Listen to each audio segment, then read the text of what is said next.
O salão de festas do Copacabana Palace resplandecia naquela tarde de junho. Lavínia Mendonça, 32 anos, ajustava o véu enquanto observava seu reflexo no espelho. Filha única de um modesto professor universitário, ela nunca imaginou que se casaria em um dos lugares mais exclusivos do Rio de Janeiro. "Está linda, minha filha", disse seu pai, Cláudio, com lágrimas nos olhos. Sua mãe estaria tão orgulhosa. O coração de Lavínia apertou ao pensar na mãe, falecida há 5 anos. Foi após essa perda que conheceu Augusto Vasconcelos, herdeiro de uma das famílias mais tradicionais do Brasil. O romance foi intenso e rápido. Em 8 meses, estavam noivos. Lavínia tentou ignorar os comentários sussurrados sobre como uma professora de literatura havia fisgado um dos solteiros mais cobiçados do Rio. Augusto jurava que sua família a adorava, principalmente sua mãe, Berenice Vasconcelos, matriarca, imponente, que controlava não apenas os negócios familiares, mas também a vida do filho único. A cerimônia transcorria como um sonho até o momento da troca de alianças. Berenice levantou-se abruptamente, o rosto contorcido de fúria. "Pare tudo! Esta mulher é uma ladra! Roubou as joias da nossa família!" Um silêncio sepulcral tomou conta do salão. 200 convidados viraram-se simultaneamente para Lavínia. "Do que a senhora está falando?" Lavínia perguntou trêmula. "O colar de safiras da minha avó, relíquia de família há gerações, desapareceu ontem. E você foi a única que esteve no meu quarto, preparando aquela surpresa ridícula." Augusto, que até então parecia em choque, virou-se para Lavínia, seus olhos castanhos agora frios como gelo. "É verdade, Lavínia. Você esteve no quarto dela ontem, para deixar flores, como combinamos. Nunca peguei nada." "Vamos resolver isso agora", Augusto disse, a voz perigosamente calma. "Devolva as joias ou não haverá casamento. Isso é calúnia." Lavínia gritou, lágrimas escorrendo pelo rosto maquiado. O tapa veio como um raio. A mão de Augusto atingiu seu rosto com tal força que ela cambaleou para trás. Um murmúrio de horror percorreu os convidados. "Você me decepciona", ele sibilou. "Achei que fosse diferente." Lavínia tocou o rosto ardido, olhando para o homem que julgava conhecer. Naquele momento, algo dentro dela mudou para sempre. "Você não sabe do que sou capaz", ela sussurrou, apenas para ele ouvir. 3 dias depois, Lavínia estava no pequeno apartamento que havia mantido no subúrbio de Madureira contra a vontade de Augusto. O rosto ainda marcado, ela encarava a tela do notebook enquanto digitava sua carta de demissão da escola onde lecionava. Precisava desaparecer. O celular tocou. Era Márcia, sua melhor amiga e única dama de honra que conseguiu encontrá-la após o escândalo. "Lavi, você precisa ver isso. Estão dizendo que encontraram as joias." "O quê?" "Estavam no quarto de Dora, a governanta. Parece que ela confessou tudo." Lavínia sentiu o sangue gelar. Dora, a mulher que havia praticamente criado Augusto, era incapaz de roubar um clips, quanto mais um colar de família. Ela não faria isso. "A polícia está lá agora. Berenice está exigindo prisão." Após desligar, Lavínia ficou paralisada. Algo não fazia sentido. Impulsivamente, pegou as chaves do carro e dirigiu até a mansão dos Vasconcelos em São Conrado, usando o código do portão que ainda não haviam mudado. Escondendo-se entre os arbustos, viu quando a polícia levava Dora, uma senhora de 68 anos que mal conseguia andar sem sua bengala. O rosto da idosa estava marcado por lágrimas enquanto repetia: "Eu não fiz nada, eu não fiz nada." Berenice observava tudo do alto da escadaria, com um sorriso satisfeito. Ao seu lado, Augusto parecia desconfortável, mas não fez nada para impedir. Quando todos entraram, Lavínia esgueirou-se até a antiga entrada de serviço que conhecia bem. Chegou ao escritório de Berenice no momento em que ouvia vozes se aproximando. escondeu-se atrás de uma pesada cortina. Problema resolvido, disse Berenice, entrando com Augusto. Amanhã anunciaremos o cancelamento oficial do casamento. Você tem certeza que Dora roubou as joias? Ela me criou, mãe. E daí? Serviu seu propósito. Precisávamos de um bode expiatório depois do escândalo. Espera. Do que você está falando? Berenice suspirou, servindo-se de uísque. Você acha mesmo que eu permitiria que aquela professorzinha entrasse para nossa família? Precisava de um motivo para acabar com tudo. As joias nunca foram roubadas. Você armou tudo isso para seu próprio bem. Os Vasconcelos não. Se misturam com qualquer um.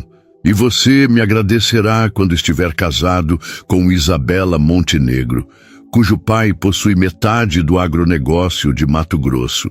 Lavínia sentiu o estômago embrulhar. Por trás da cortina, pegou o celular e gravou toda a conversa. Enquanto ainda escondida atrás da cortina, Lavínia tremia. O celular em suas mãos continha agora a prova de sua inocência e da crueldade de Berenice. Como pôde fazer isso, mãe? Humilhar Lavínia na frente de todos e agora incriminar Dora? A voz de Augusto soava incrédula. Pare de drama, filho. Em 2 semanas você terá esquecido aquela professorinha. Os Vasconcelos precisam de alianças estratégicas, não de romances de novela. Lavínia ouviu Augusto suspirar profundamente antes de dizer: Você está certa, como sempre. Aquelas palavras foram como um segundo tapa. Augusto, o homem que jurou amá-la, desistia dela sem lutar. Pior, concordava com a mãe. A raiva que começou a ferver dentro de Lavínia era algo que nunca havia sentido antes. Quando eles saíram do escritório, ela esperou alguns minutos antes de sair de seu esconderijo. Com cuidado, tirou fotos de documentos sobre a mesa de Berenice e encontrou, para sua surpresa, o famoso colar de safiras dentro de uma gaveta. Fotografou-o também. Naquela mesma noite, Lavínia procurou Rafael Teixeira, jornalista investigativo de um portal de notícias respeitado e ex-colega de faculdade. Mostrou-lhe as gravações e as fotos. Isso é dinamite pura, Lavi, disse Rafael após ouvir toda a história. A família Vasconcelos tem inimigos poderosos que adorariam ver seu império desmoronar. Não quero destruir o império deles. Só quero limpar meu nome e ajudar Dora. E quanto a Augusto, ele te agrediu publicamente. Lavínia tocou o rosto, a marca do tapa já desaparecida, mas a humilhação ainda queimando em seu peito. Augusto terá o que merece, mas do meu jeito e no meu tempo. Na manhã seguinte, as notícias explodiam em todos os portais. Herdeira dos Vasconcelos forja roubo para impedir casamento do filho. A gravação, editada para proteger a identidade de quem a fez, viralizou. O vídeo do tapa no casamento, que alguém havia gravado com celular, ressurgiu como prova da violência de Augusto. Dora foi liberada imediatamente. As ações das empresas Vasconcelos despencaram na bolsa. Berenice tentou contato desesperadamente com Lavínia. Primeiro com ameaças, depois com ofertas de dinheiro. Todas as mensagens foram encaminhadas diretamente para Rafael, que as publicou. O que Berenice não sabia é que Lavínia havia encontrado algo muito mais valioso que um colar entre os documentos fotografados, evidências de sonegação fiscal e subornos a fiscais ambientais. 6 meses depois, Lavínia estava irreconhecível. O cabelo, antes longo e castanho, agora era curto e ruivo. Havia emagrecido, não por tristeza, mas pelos treinos intensos de Muay Thai que começou como terapia. A professora tímida dera lugar a uma mulher determinada que agora cursava direito. Viu as notícias? Perguntou Márcia, mostrando-lhe o tablet durante o almoço num restaurante discreto em Botafogo. A manchete anunciava: Ministério Público abre inquérito contra Grupo Vasconcelos por crimes ambientais e fiscais. A foto mostrava Berenice saindo do tribunal, envelhecida e abatida. Parece que o karma está trabalhando, comentou Lavínia calmamente, mordendo uma azeitona. E Augusto? Soube que ele rompeu o noivado com a tal da Montenegro. Não me interessa, respondeu Lavínia, mas seus olhos traíam curiosidade. Naquela tarde, ao sair da faculdade, encontrou Augusto esperando no estacionamento, encostado em seu carro importado. Como me encontrou? Perguntou ela friamente. Não, foi difícil. Você sempre quis ser advogada. O que quer, Augusto? Já não causou dano suficiente? Ele parecia abatido. Olheiras profundas marcavam seu rosto antes impecável. Vim pedir perdão e tentar explicar, mesmo sabendo que não há explicação. Realmente não há, cortou Lavínia. Você me agrediu no nosso casamento. Acreditou em sua mãe sem hesitar. E o pior, concordou com ela depois naquele escritório. O choque no rosto dele confirmou. Augusto não fazia ideia que havia sido ela quem gravara a conversa. Era você atrás da cortina? Eu mesma. Ouvi cada palavra, sua, inclusive quando concordou que eu era apenas uma professorinha que você logo esqueceria. Augusto passou a mão pelos cabelos desesperado. Eu estava confuso, Lavínia. Fui criado para obedecer minha mãe. Demorei para reunir coragem, mas rompi com ela. Estou reconstruindo a empresa, limpando o nome da família, fazendo tudo certo. Dessa vez. Que bom para você. Agora, se me der licença... Não estou pedindo para voltar, ele interrompeu. Sei que não mereço. Só queria que soubesse que Dora está morando comigo agora, protegida, e queria entregar isso. Ele estendeu um envelope. Dentro havia uma escritura. Augusto havia doado uma propriedade valiosa para criar uma fundação educacional no nome de Lavínia. Não quero seu dinheiro. Não é dinheiro, é reparação. A fundação é sua para administrar como quiser. Ajudar professores, criar bibliotecas, o que você sonhava fazer. Lavínia segurou o envelope, indecisa. Todos seus projetos estão lá. Encontrei em seu notebook antes de tudo desmoronar.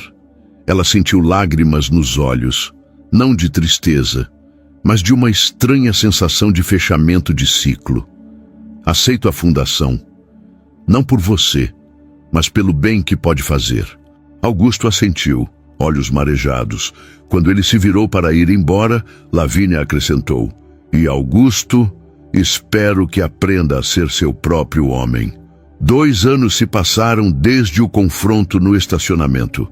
A Fundação Mendonça de Educação prosperava sob a direção de Lavínia, que havia se formado em direito com honras e agora dividia seu tempo entre a advocacia para professores de escolas públicas e a administração dos projetos educacionais.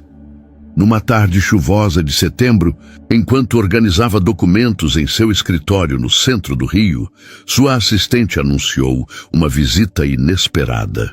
Senhora Vasconcelos pedindo para vê-la. O coração de Lavínia acelerou, pensando em Berenice, mas quando a porta se abriu, era Dora quem entrava, amparada por uma bengala estilizada. Dora! Lavínia correu para abraçá-la. Que surpresa! Maravilhosa! Minha menina! A idosa disse com voz embargada. Precisava ver como está. Sentadas com chá e biscoitos, Dora revelou o verdadeiro motivo de sua visita. Berenice está morrendo. Câncer terminal. Tem no máximo 1 mês. Lavínia sentiu um turbilhão de emoções. Não desejava mal à ex-sogra, mas tampouco sentia compaixão. Por que está me contando isso? Ela pediu para vê-la. Um último pedido. Depois de tudo que me fez, que fez a você? Impossível. Dora pegou sua mão enrugada. Não é por ela, querida, é por você, para encerrar esse capítulo de vez. No hospital, Berenice era apenas uma sombra da mulher imponente de antes, magra, amarelada, cabelos ralos. Seus olhos, no entanto, ainda brilhavam com reconhecimento quando Lavínia entrou. Você veio, sussurrou a matriarca.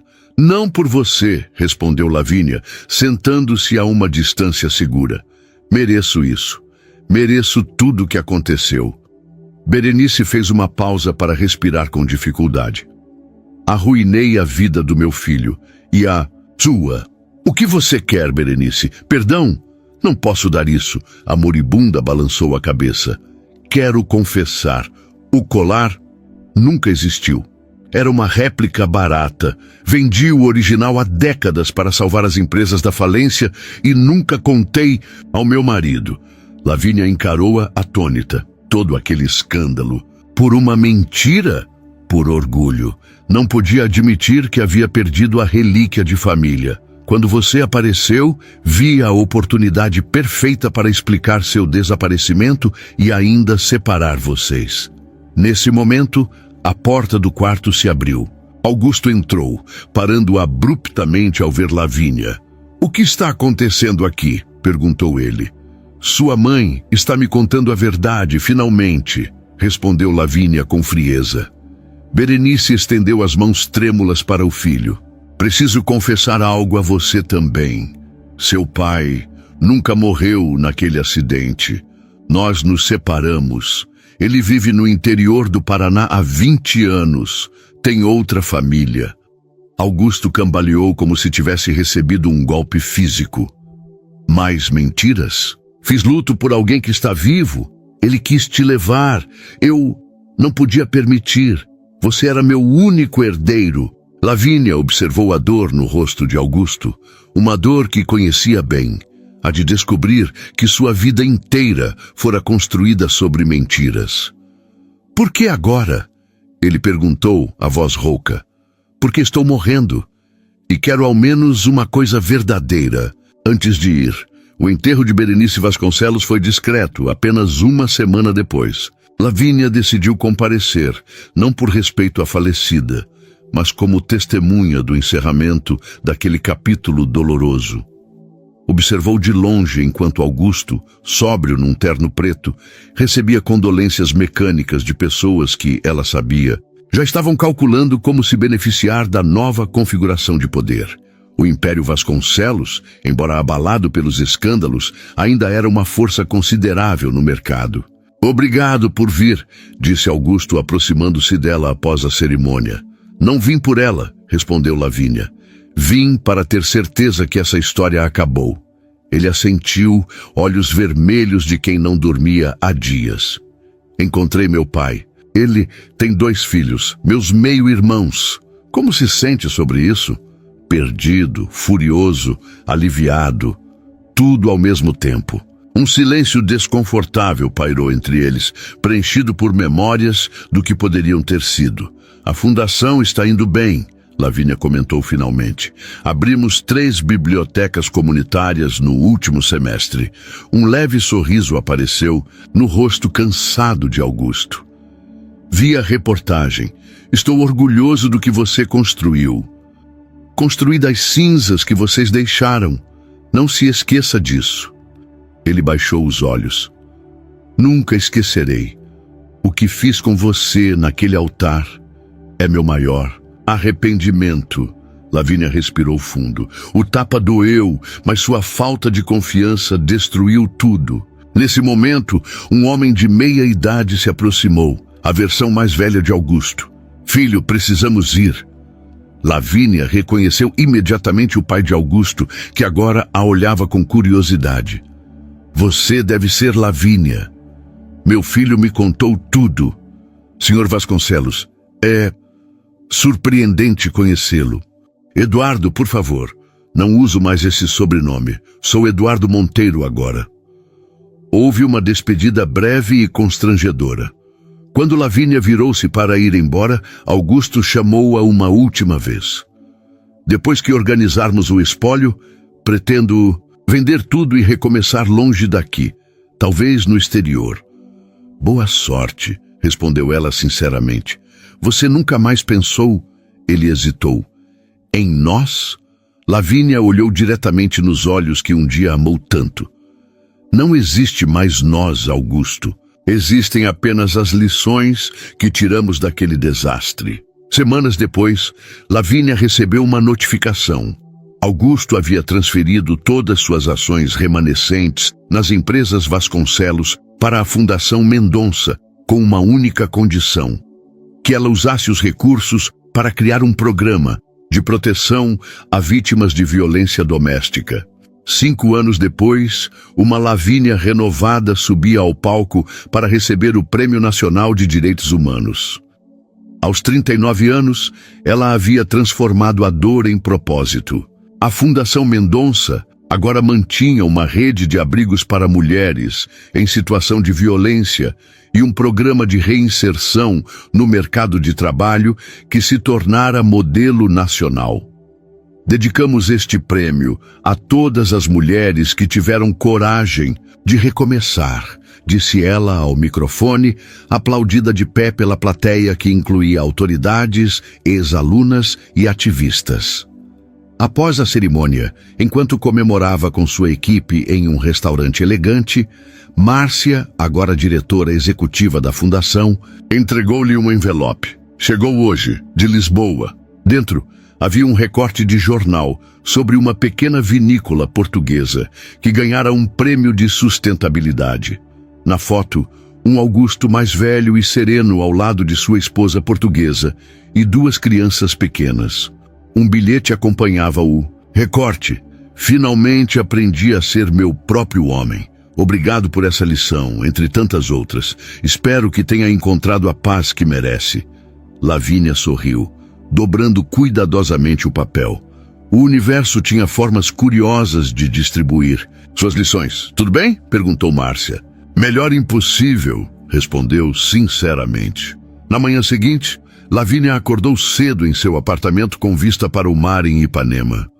Enquanto tomava café na varanda, seu telefone tocou. Era Dora, que agora vivia em uma casa confortável, providenciada pela fundação. Minha querida, viu o jornal? Seu projeto foi aprovado no Congresso. A Lei Lavínia, como foi apelidada pela imprensa, instituía políticas nacionais de prevenção à violência contra mulheres nos casamentos, com campanhas educativas e suporte jurídico gratuito. Vi sim, Dora. Finalmente conseguimos. Sabe, o que penso? Que tudo o que aconteceu, por mais doloroso que tenha sido, levou a este momento. Você transformou sua dor em algo maior que todos nós. Lavínia contemplou o horizonte, onde o sol nascente tingia o oceano de dourado. Pensou na jovem, professora que um dia sonhou com um conto de fadas e encontrou um pesadelo. Como aquela humilhação pública havia se transformado em sua maior força. O karma tem formas interessantes de trabalhar, comentou. Naquela tarde, enquanto orientava um grupo de mulheres em seu primeiro caso jurídico após deixarem relacionamentos abusivos, Lavínia observou os rostos determinados à sua frente. Em cada um deles via um pouco de si mesma, a dor, o medo, mas também a coragem e a resiliência. Lembrem-se, disse ela, com a serenidade de quem atravessou a tempestade e encontrou a calma. Nossa história não é definida por quem nos machucou, mas por como escolhemos reconstruir nossa vida depois. E isso ninguém pode tirar de vocês. Tapa que recebera no altar, que um dia pareceu o fim de tudo, havia sido apenas o começo de uma jornada muito maior.